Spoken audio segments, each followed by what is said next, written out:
Friends, I welcome you to my channel. Before listening to this story, I will ask you to like and subscribe. It is not difficult for you, but it is pleasant for me.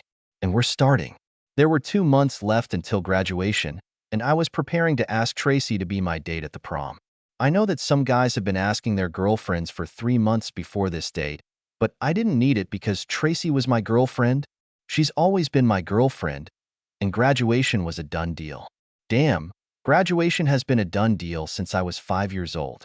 Tracy Batson and I were neighbors because her family moved in next to mine when I was 5 and she was 4. We met a few days after the family moved in. I was playing alone in the backyard when I noticed someone running towards me. I got up in time when she reached me. A short-haired blonde girl with green eyes and freckles all over her face.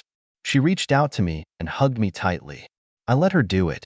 When we uncoupled, she knelt down next to me and started playing with my Tonka trucks. That was all. Without fanfare. Best friends forever. Tracy and I didn't play together every day. Sometimes she wanted to play with the girls. Sometimes I want to play with the boys. But most of the time we played with Tracy, me and the others when they showed up. I knew perfectly well that she was a girl, but for some reason I never looked at her the same way I looked at other girls. Sometimes other girls had lice. I don't know why, but Tracy didn't have that. We remained best friends in elementary, middle, and high school. While other boys and girls were starting to pair up, Tracy and I were already a couple. Other couples went on dates, and Tracy and I just did things together. It wasn't a date. We just did what we always did. I was 14 and she was 13 when we first kissed, and like everything else for us, it was done easily and without fanfare. We were leaving the evening cinema. I put my arm around her waist. She clung to me, and we kissed. It wasn't anything special for the two of us, although I knew we both felt something electric. After that, we kissed many more times. Our parents seemed to take everything for granted. I was part of her family, and she was part of mine. I could count on being yelled at or spanked if I misbehaved in her house, and the same thing happened to her if she misbehaved in mine. Our friends also took our relationship calmly, perhaps because it seemed like we were always together. It was clear in the neighborhood that we were together, and no one tried to come between us. Outside the neighborhood, things were different, and guys were running after Tracy. She was developed in all the right places, and although I was always worried that she would find someone she wanted more than me, I never worried too much because we were US. She was mine, and I was hers. The end of the story. At least that's what I thought. As always, after classes ended, Tracy met me at the car in the parking lot. As we were driving home, I looked away and asked where she wanted to go after graduation. Silence. 5 seconds. 10. 15. It wasn't good. I pulled over as soon as I could find an empty seat. Stopping, I parked the car in the parking lot and turned my full attention to Tracy, who started crying and looked like she had just eaten a bag of lemons. I am. I've already told Justin Morrow that I'm going to prom with him. Stevie, Tracy stammered. I caught my breath for a second. I shook my head in disbelief. Then he looked straight into Tracy's eyes. He invited me last month. I thought it would be great to go with someone else. You know, another guy, another perspective. You know, there's always me and you. What's wrong with that? Air Garg. I thought my head was going to explode. What's going on, Tracy? Another perspective? You're kidding me. She burst into tears. I started reaching out to comfort her, but then common sense hit me on the head. We, Tracy. We. I shouted. You're my girlfriend. My girlfriend won't go to prom with another guy just for a different perspective. Look, Stevie, I've never dated another guy. And you've never dated another girl. You know you're leaving for college in a few months, and we're both going to have to date other people. At least, Tracy, why didn't you wait until I left? That would be kind-hearted, at least. Tracy was mumbling something, sobbing. I wasn't even listening, turning on the show and driving us home. At home, I grumbled for 4 days. I didn't go to Tracy's house, and she didn't come to me. Both parents were not born yesterday. I found out from Joyce that Tracy is going to the prom with Justin Morrow. Joyce cried when she said that to me. Stevie, do you want to add something? Mom asked at dinner on the 4th day. Dad raised both eyebrows. My younger sister, Ellie, was fidgeting in her chair. Just that you and Joyce can stop making wedding plans for us. We're sorry, Stevie. It's really a pity. If you need to talk. Dad said, "Does anyone need 2 tickets to the prom?" I asked, trying to sound like I was joking. Justin Morrow was more of an acquaintance than a friend. I had no idea if he knew that Tracy and I were a couple, but it didn't matter. If Tracy really was mine, she would have told Justin about it, not agreed. I walked around moping for a couple of weeks, and then, getting out of the car one day after school, I heard Allison Warnock giggling about something with several friends. Allison was the younger sister of Laura Warnock, who lived across the street from me and hung out with a group of friends in the neighborhood. Laura has been friends with me for about as long as Tracy has been and was probably Tracy's second best friend after me, at least until 3 weeks ago. Allison was a freshman at our high school, about 6'3", skinny as a rail, with blonde hair and absolutely charming.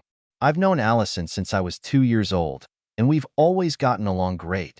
She was a little weird and crazy, and she was often my partner when we had chicken fights on the lawn or in the pool, and she sat on my shoulders. It was so light that I could carry it with one hand, which gave me the opportunity to use my free hand to fight, knocking out a clear advantage for our team. Anyway, up to this point, I had never seen Allison as anything more than just a skinny little sister, but I admit I always had a special place for my chicken wrestling partner. Damn, I already had tickets, so I made a somewhat awkward request. I called her away from the twins, another pair of 15-year-olds from our neighborhood, and just asked her to be my date. Her alabaster face turned bright pink, and she lowered her eyes to the ground. I knew I had caught her off guard. "Shouldn't you ask my sister, since you're not going with Tracy? You've always been one of her closest friends," she said, looking up at my face at the last second. "No, I have to ask the Warnock girl I really want to go with, and that's you, even if there won't be chicken fights at the prom. I'm not asking you to be Tracy's replacement. I'm asking you to be my friend. Can I ask Mom and Dad first? I'd like to go, but until I turn 16, Dad says I have to ask permission." "Oh yeah, I don't want Big Ed to be mad at me," I replied. Allison's father, Big Ed, was a bear, 1 meter 90, 100 kilograms, and no sane person would want him to be mad at him. But as much as I was afraid of Big Ed, I knew that the real force in the family was Allison's mother, Barbara, who was a fully Irish Catholic, whom everyone read about in legends. God forbid the boy should touch even one of his daughters. Barbara would surely rip off both his ears and scratch out both his eyes. There was a phone call in the evening, but not to me. Barb called my mom's boss directly, and I heard Mom assure Barb in great detail that I would be a complete gentleman. When Mom gives her word, that's how it happens, which was fine with me. The next morning, I didn't even have time to get to my locker, as Laura was already in front of my nose and cursing. "What the hell, Stevie? Am I a chopped liver? We've been friends forever. We spend half our time together, and you're inviting my little sister to prom? What happened?" Laura practically shouted at me. I raised my hands in surrender. "Until a few weeks ago, I was sure I was going to prom with Tracy, but I guess I was wrong," I said. After she, figuratively speaking, kicked me in the balls, I wasn't going to go at all. Then I decided that I would go, but only to have fun, without any attachment. Allison makes me laugh, and I want to laugh. We'll go have some fun, and then I'll graduate and go to study. Laura let out a small scream, and then inhaled about half the oxygen in the hallway while everyone was watching us. She looked at me intently and then snorted. I looked at everyone who was looking at me, shrugged my shoulders, and went to my first lesson of the day. I think I've lost 2 friends. The graduation was as good as I could have hoped for. Allison looked amazing in her navy blue dress, with her hair styled and made up for the first time. I never once had the desire to throw her over my shoulders for chicken fights, but I definitely had the desire to pull her closer to me for a slow dance, which I did. Already on the second dance, she clung to my body, and so we danced until the end of the evening. Yes, I saw Tracy and Justin from afar several times during the evening. Yes, she looked great in a pretty tight-fitting green dress, and, to tell the truth, Justin looked pretty solid in a black suit. When I saw them, they seemed to be enjoying themselves. To tell the truth, I didn't try to pay attention to Tracy and Justin because I really enjoyed spending time with Allison. She was both a funny kind of skinny chick. Several times I thought that in the next year or so she would turn into a real heartbreaker. I almost wished I could stay here to see this prediction come true. We went for a very late breakfast at the local IHOP with a few other couples, then I drove us home. I parked in front of my house and led her across the street to the porch. Then I plucked up the courage and kissed her for real good night with a little tongue, before she hugged me tighter and ran her tongue over mine. After that, we did it a second time, until I heard movement outside the Warnock's door and decided I should take the hint and walk home. The following Saturday morning after prom, Tracy walked into my house, as she had done for many years until 2 months ago. Mom and I looked at each other in surprise when Tracy came over to the couch in the family room and moved closer to me.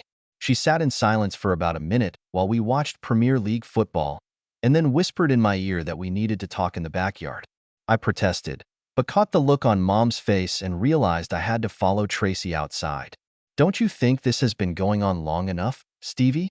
Graduation has been over for a week now, and you still won't talk to me? As I told you, it was a one-time thing. I've been dating someone else, and so have you, although I have to say you surprised me with your choice. You definitely didn't make Laura happy." "I wasn't trying to make Laura happy. I was trying to make myself happy," I grumbled. "Okay, you've made yourself happy, I think, but now it's time to get back to normal. I'm back, I'm yours, and you're mine. At least until the next time you decide to take a break from me," I interrupted. Tracy looked confused. "I can't say that I didn't like the prom, but it's over. We're back to being ourselves, Stevie," she said. "No, Tracy, we'll never be us again," I said. "You're done with us forever." "Don't be like that, Stevie," Tracy replied, fighting back tears. I got up from my chair, went into the house, took the car keys, and drove away. An hour later, after Tracy gave up and went home, Mom texted me. Over the summer, before I left for college, I met Allison several times. We always had fun, but we were both realistic. I had 4 years of college ahead of me, and she had 3 years of high school. We agreed that it was better for us to go our separate ways, although we did not rule out casual dates in the summer when I would be at home. A little after New Year's Eve, Tracy called me from school. It was her senior year in prom. She called to tell me that she was making amends for ruining my graduation, and that I could invite her to prom this year. "It's a generous offer," I told her, "but I'm just not ready for it. I assumed that maybe Justin was free. Since they had a good time last year, maybe they should repeat it." She quietly hung up the phone. In the summer, when I was at home, Tracy sometimes came to me and made tackles that we should be together again. She even hinted to both my parents that she and I should get back together. It also explains why I had to endure an hour-long lecture from her mother about how good we were together, and that I shouldn't see the forest for the trees. Of course, because of our whole story with Tracy's mom, I was polite, but I still couldn't give her an answer that would please her. For his part, Tracy's father couldn't look me in the eye. I think he agreed with my position, but he didn't want to say it out loud. I knew Allison had her share of dates. After all, she turned into a real stunning beauty when she finally got in shape. I went on dates too, because I'm a pretty decent guy with a healthy attraction. I tracked Allison enough to know that she didn't have a steady boyfriend in the middle of senior year. So when I was at home for Christmas, I asked her if she wanted me to be with her for graduation. She smiled broadly and said, "Yes."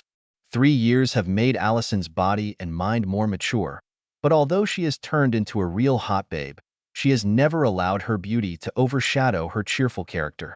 We had a great time at the prom, and after that it was even better when we got to know each other better for the first time.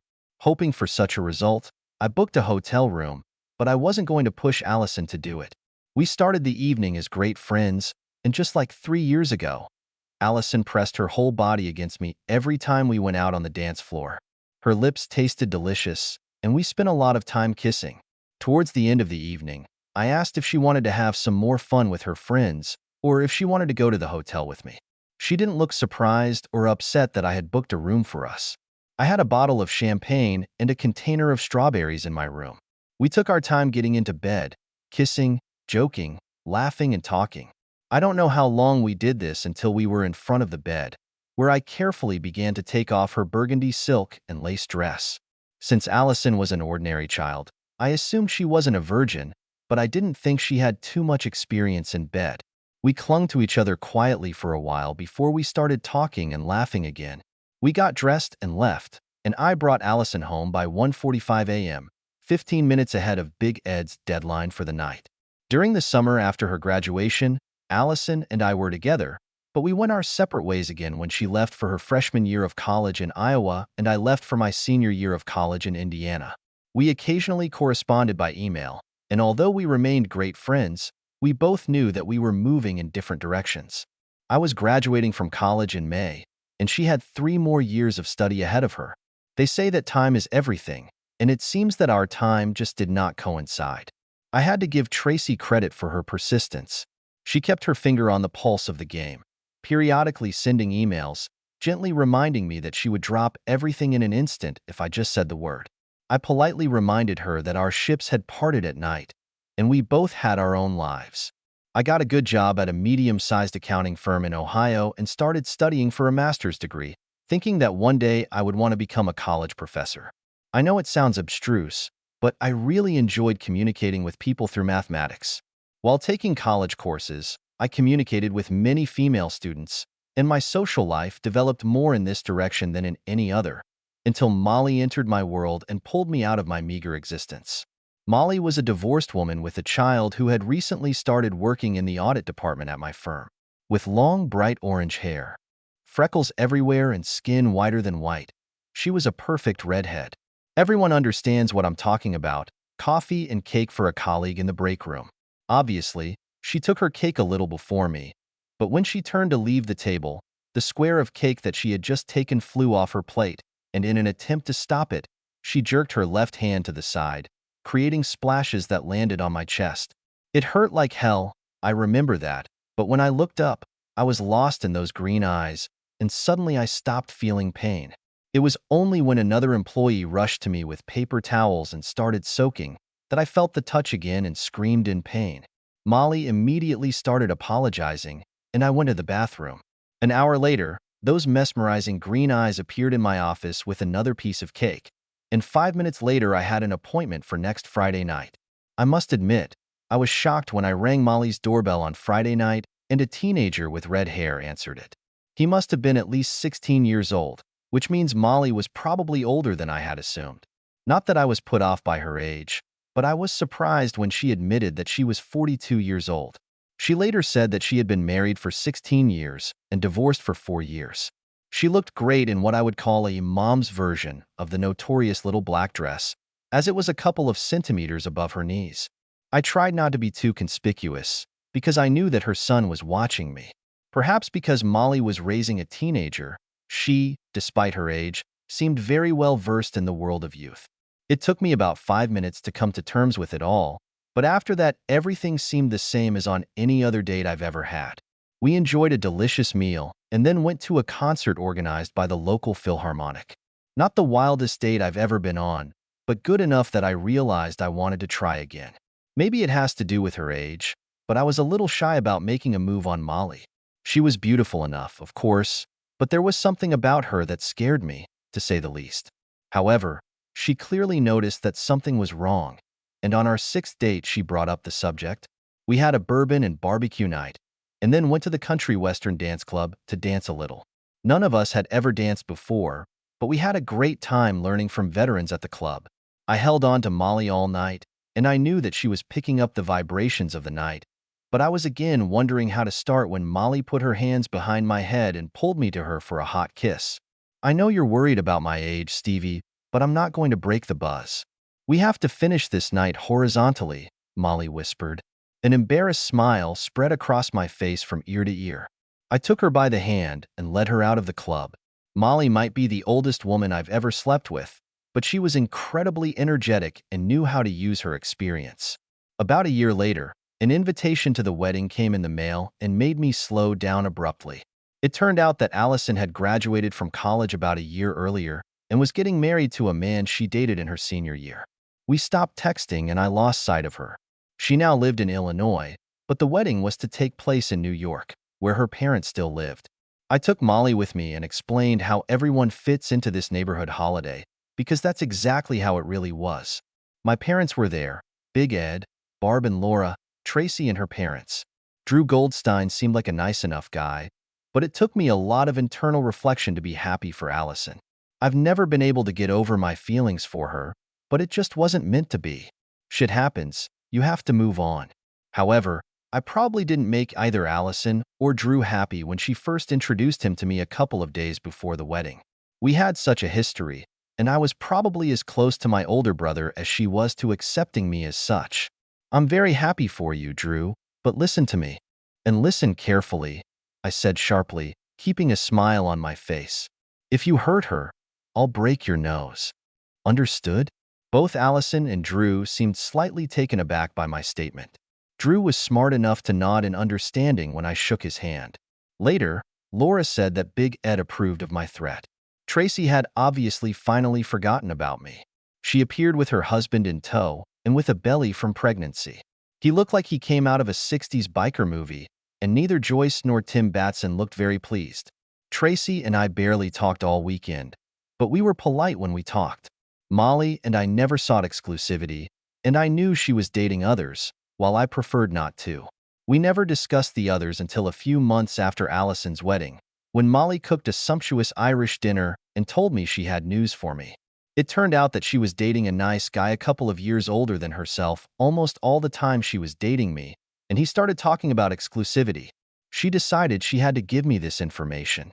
I wasn't completely surprised by this statement, and certainly couldn't blame her if she wanted to go for a more secure relationship.